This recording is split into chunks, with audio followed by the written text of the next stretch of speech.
Hello students, आज मैं ICSE Saraswati Sanskrit सुधा पाठ्य पुस्तक क्लास 7 पेज नंबर 8 जिसमें वर्णमाला के बारे में बताया गया है उसे मैं एक्सप्लेन करूँगी। तो चलिए स्टार्ट करते हैं।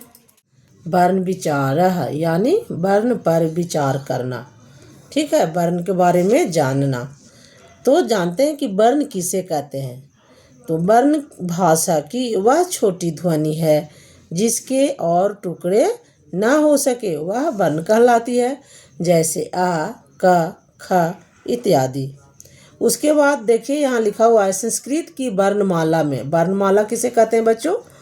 तो वर्णमाला वर्णों के सुव्यवस्थित समूह को वर्णमाला कहते हैं।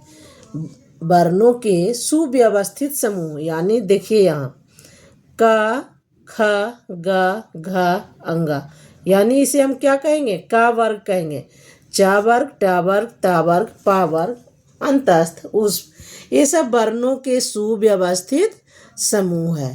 ठीक है, इसी को हम वर्णमाला कहते हैं। ठीक है, तो संस्कृत की वर्णमाला में 2 प्रकार के वर्ण अथवा अक्षर होते हैं।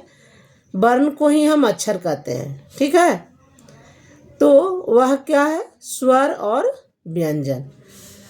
स्वराह, स्वराह के बारे में पढ़ते हैं। स्वराह यहाँ बहुवचन का बोध करा रहा है बच्चों कि स्वराह बहुवचन है। क्यों? क्योंकि यहाँ 12 होते हैं। स्वराह कितने हैं?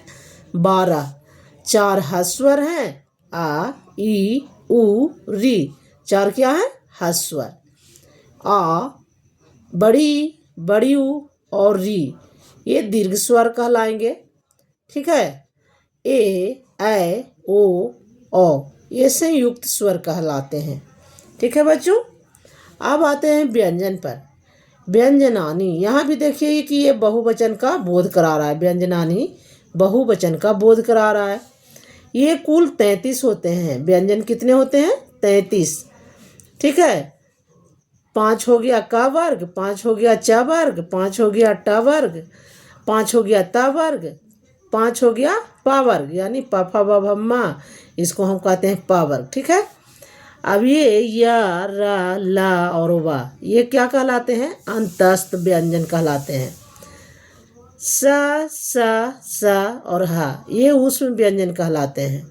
ठीक है बच्चों, तो यहाँ देखिए कि यहाँ सा और हा ऊष्म व्यंजन दिया हुआ है। इसमें छात्र ज्ञा,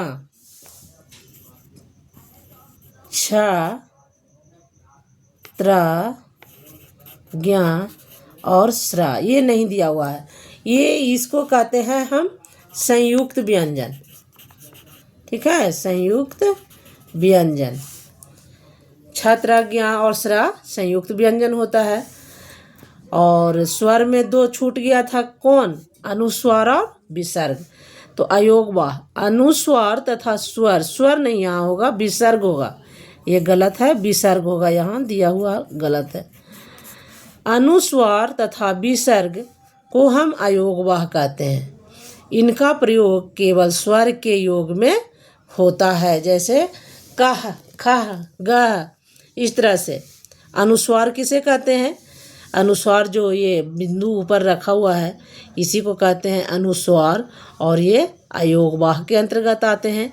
यह नासिक ध्वनि है, नाक से निकलने वाली ध्वनि। यथा जैसे, यथा का मतलब क्या होता है? जैसे। संस्कृति नपुंसक लिंगम, संहारः इत्यादि। विसर्ग, विसर्ग जो बिंदु रहता है बगल में, जैसे का है, का के बगल में ये हो गया तो हो गया का, ये विसर्ग इसे कहते हैं विसर्ग। इसका उच्चारण हा की भांति होता है, जैसे। यथा मतलब बताए जैसे होता है।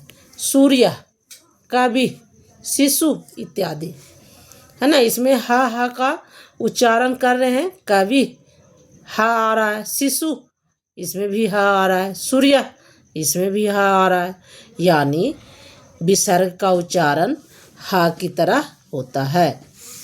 संयुक्त वर्ण, संयुक्त वर्ण के बारे में बताया हुआ। संस्कृत में कुछ संयुक्त वर्ण भी हैं, यथा जैसे कौन? छ। छ किससे किससे मिलकर बनता है? आधा का प्लस सा। इसको हम ऐसे जानते हैं, आधा का प्लस आधा सा प्लस आ बराबर बन जाता है छ। त्रा, त्रा कैसे बनता है? तो आधा ता प्लस आधा रा प्लस आ बराबर त्रा बन जाता है। फिर ज्ञा, ज्ञा किस कैसे बनता है? ज, आधा जा प्लस इया प्लस आ बराबर ज्ञा बन जाता है। और ये स्रा है, स्रा कैसे बनता है बच्चों? प्लस आधा रा प्लस आ बराबर स्रा। ये चारों संयुक्त वर्ण है, यहाँ भी बता चुके हैं, ये संयुक्त वर्ण है। ठीक है। अब रा युक्त वर्ण, रा युक्त वर्ण क्या होता है? एक तो रा होता है ये जो सिंपल हम लोग यूज करते हैं रा, उसके बाद एक होता है ये रेफ, इसको हम रेफ कहते हैं। और भी रहता है जैसे टा में लगता है ये ऐसे, पा में लगता है ऐसे, इसको हम पदेन रा कहते हैं। यानी रा का प्रयोग हम लोग चार तरह से करते हैं। जैसे देखिए रा और माँ तो हो गया क्या? अर्म का, इसको बोलेंगे नर्मदा। प्र, पा में रा लग गया, इसको हम अलग अलग करते हैं। तो पा आधा रा आधा पा प्लस रा बराबर प्रयास हो गया। आधा हा प्लस रा बराबर हरा यानी हरासह। ट प्लस रा बराबर ट्रा यानी राष्ट्रम इत्यादि। यानी हम जानते हैं कि रा चार प्रकार से यूज करते हैं, रा प्रयोग चार तरह से होता है। अब जानते हैं वर्ण विन्यास तथा वर्ण संयोग के बारे में। वर्ण विन्यास क्या होता है और वर्ण संयोग किसे कहते हैं? तो स्वर तथा व्यंजन के मेल से शब्द बनते हैं। स्वर और व्यंजन, देखिए यहाँ ये व्यंजन है और ये स्वर है, ये व्यंजन है और ये स्वर है, ये सब मिलकर क्या बन गए? राधा यानी शब्द, एक शब्द बन गया।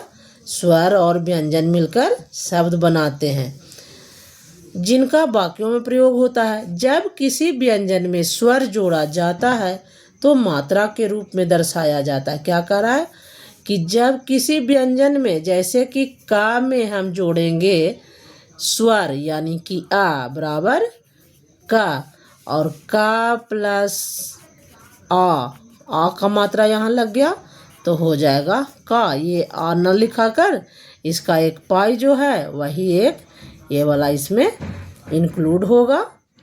छात्रा, यहाँ देखिए छ प्लस आ प्लस त प्लस र प्लस आ।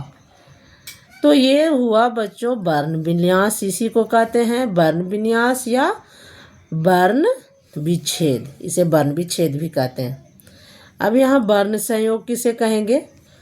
स्वर और व्यंजन, यहाँ व्यंजन है और स्वर है, ये सब को मिलाकर जब हम एक जगह जोड़ कर लिखते हैं तो उसे हम कहते हैं वर्ण संयोग।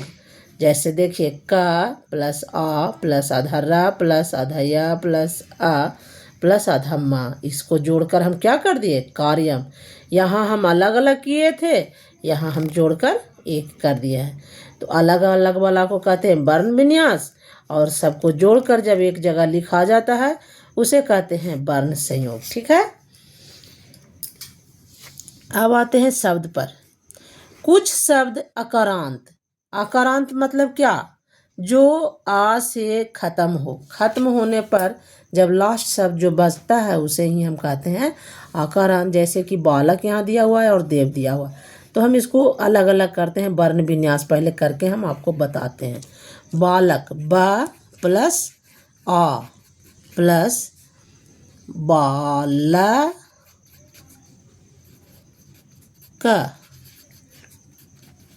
है ना। तो ये लास्ट में क्या हुआ? आ हुआ, यानी ये आकारांत शब्द है। आकारांत, आकारांत शब्द हुआ। और जिस शब्द में लास्ट में क्या आता है? आ, जैसे कि यहाँ दिया हुआ है लता, तो हम लता को क्या करेंगे? इसको भी वर्ण विन्यास करेंगे। ला प्लस आ प्लस ता प्लस आ, यानी कि यहाँ आया आ, लास्ट में क्या आया? आ, तो ये हो गया आकारांत शब्द, आकारांत। यहाँ देखिए कुछ ऊकारांत शब्द है, तो ये अगर हम इसको अलग अलग करेंगे, वर्ण विन्यास करेंगे, शिशु या भानु, तो इसमें ऊ का लास्ट में ऊ आएगा तो ये हो जाएगा उकारांत।